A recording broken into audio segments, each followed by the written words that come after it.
What's up, Mortgage Coach community? I am continuing to upgrade the halftime report, and I have Mike Fratantoni to join us as chief economist for the MBA to share some of the data points that he thinks is one negatively impacting the industry, which we all know rates have gone up a lot. That's a challenge, but some other data points, and then some of his recommendations for both lenders and loan officers. So, Mike, welcome to the Mortgage Coach community. Oh, thanks, Dave. Appreciate it.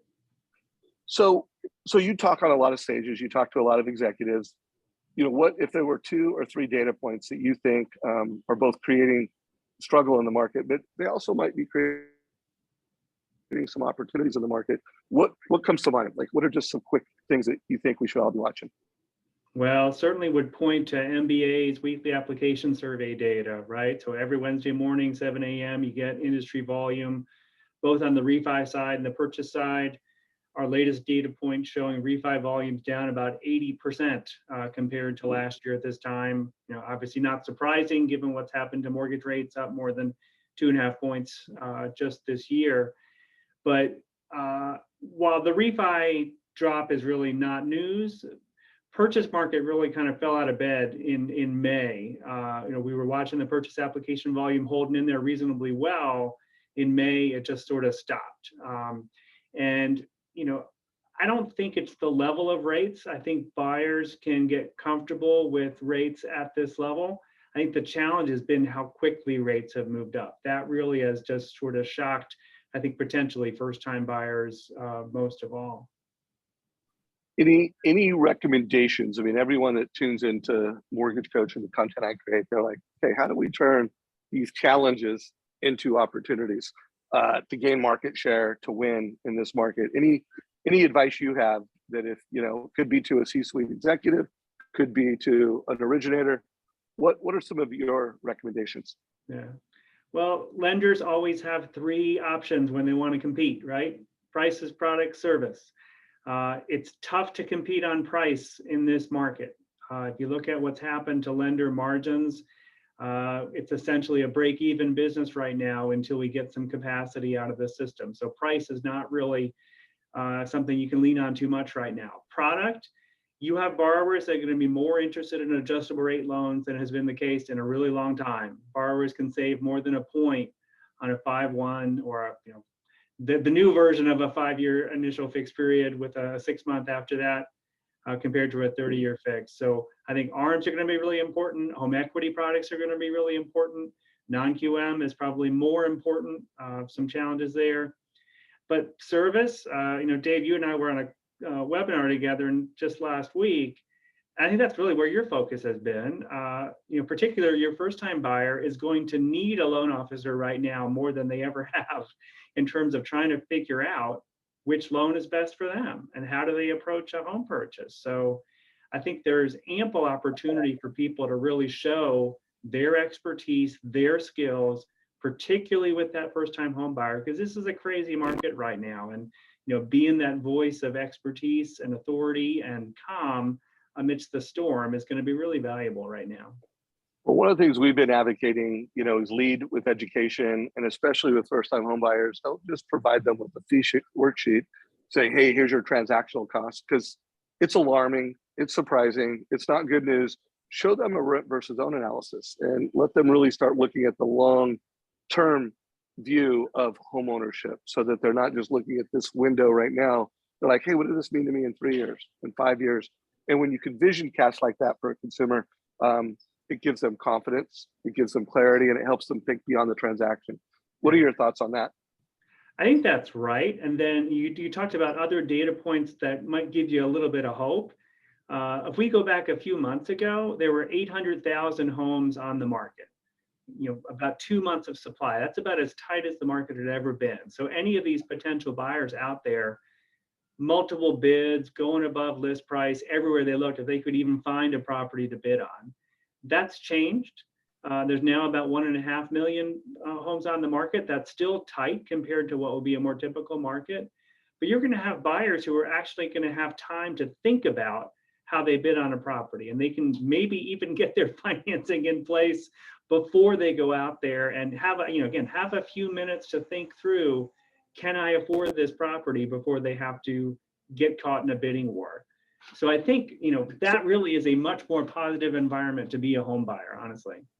No doubt. What are your thoughts on this strategy? In our community, there's been a lot of content created.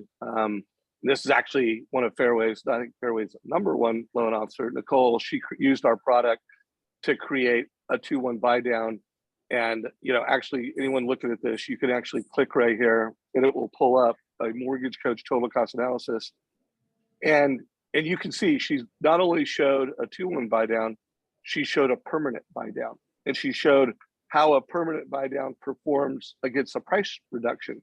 And she put a video on it. And so one of the things we've been advocating for, in addition to, hey, first time home buyers, let's make sure they're getting a rip versus own, but move up buyers, let's make sure they're looking at buy downs and let's do our best to show financing with the light of affordability.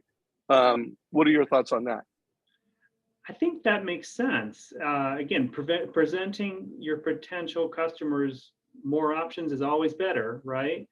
But I think the other thing, sometimes you'll hear people sort of breezily talk about a lock-in effect, right? That someone who's got a below 3% rate on their current home is never going to move. And you look historically, that's just not true.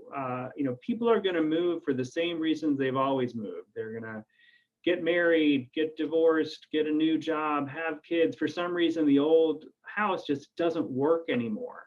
And the low rate they have on their current property is going to be a friction, but it's not going to stop them from moving forever. So I think if loan officers are aware that, keep those customer contacts warm, and people are going to move. And to your point, when they're ready to move, they're going to need those financing options to help them make that decision. So guys, my recommendation in today's market is you be doing move up analysis for folks. And while to his point, it creates friction and it may stop them, but if they know that you're about more than a transaction, like, hey, what does it look like today with today's rates? What does it look like over 5 years to move up? Because remember, most people believe homes are still appreciating. Yeah. So if you do believe that homes are going to continue to appreciate, it could overcome that friction point. But guys, we got to win with education. So my last question, I want to get you off on time so you can get to your next meeting. When we interviewed, there was a lot of talk that even though we're down as a year, this year was going to end up being the third best year out of 15 years, in terms of production. Now, as I first started hearing that conversation a couple months ago, and I thought, like, absolutely, we're going to end in about third place out of 15 years. But as it gets a little tougher, are we still on track for third place out of 15, or do you think maybe it's going to be fourth or fifth place? Where do you think we're going to land at the end of the year in terms of volume in the industry? Yeah, it's still a bit of a different story. If you look at dollars, we're still, top 5, but a lot of that's being driven by just the unbelievable home price gains we've seen the past couple of years, right? Which is pushing up dollar volume. If you look at the number of loans that we're making, we're down quite a bit. So what are we down? Market if you're unit based, we're going to do less than 7 million loans this year, where we did more than 11 million last year. So it's that's a big change for the industry. So one last question, because I got one more minute. I've been advocating that we do expand the leaderboard, and companies need to, hey, let's celebrate volume, let's celebrate loans, but let's celebrate conversion, credit report to funding. Let's celebrate profitability per loan officer. And I would push you, and I want to ask you the question, why don't you make loan volume more of a scorecard? Like, you got to really dig in to find out how many loans are closing versus last year. Volume, I could figure that out with a Google search, but finding out how loan volume per loan per family served, that's not a front and center metric. Why not? Well, I invite you to come to the MBA webpage and look at our mortgage finance forecast. We have it right there for you, both in dollars. It is clear. So I guess it's been a while, or I didn't look enough. Oh, it's new. Okay, I was like, that's new within the past couple of years, but I definitely would highlight that again. In this crazy market we're in right now, those tell different stories. So guys, I'm going to put a link down below to that. Mike, I really appreciate you coming into the Mortgage Coach community. Hopefully we can get you back again. You guys are watching this on YouTube. You'll see links to everything we talked about, that TCA with seller buy downs. Mike, I appreciate your time. Have a wonderful day, and I look forward to talking again. Thanks a lot, Dave. See ya. Take care. Hey, everybody, give this a like if you got value. Share this with your mortgage friends, and make sure you're subscribing to the Mortgage Coach YouTube channel. Take care, y'all.